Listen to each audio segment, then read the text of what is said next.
السلام الله عليكم صاحب القيمة بدن دول بدون الدافع أديك دعوة إنسان أنت برت هذا فيسبوك وكحرنا أنت يوتيوب وكحرنا أنت بقى مسكينكي صدق قضب كاجم بدنيو يوح صدق دقيقة خير والله بدقيقة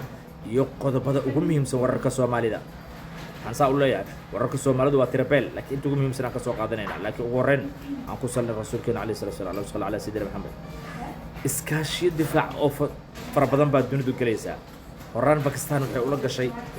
سعود عربية maanta isu taga imaaraadka carabta ayaa sidoo kale la saxiixday Hindiya Soomaaliya qadar ayaa la saxiixday kan Soomaaliya quseeye waxa la xaqiijinayaa mid muhiim u ah isla markaana dhabar jab ku noqon doono dhaqdhaqaaqa oo ka wada imaaraadka Puntland iyo Berbera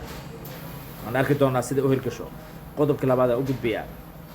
wasiirada difaaca Mareykanka ayaa xaqiijisay in 3,000 oo qof oo Soomaaliya howlgal ay sameeyeen ay ku soo qabteen Minnesota wax laga xumaado in dad Soomaali ah intaas wadanka cashuur soo gelinay muwaadiniin ah la qabta anana Mareykanka Donald Trump iyo siyaasadiisa Allah ka qabta Soomaalida Mareykanka way qodobka saddexaad ayaan sii gudagaleynaa safiirada midowga Yurub iyo diblomaasiyiin kale ee weheliya safaarada kale ee magaalada Muqdisho ee weheliya ayaa gaaray Puntland hadafka ujeedaduna waxay tahay xaaladda cakiran ee siyaasadeed maadaama madaxweynaha hadda xilka haya waqtigu ka sii dhamaanayo Puntland dhankeeda ay is adkeynayso in sidii u dhaqsiyaha badan Saciidani uu uga soo xarooday imaaraadka loona wada hadlo waxaana lagu wada Saciidani already inuu Puntland ku soo noqon doono isla markaana la kulmi doono wafdigan ballaaran arrimo muhiimana la wada gorfeen doono Puntland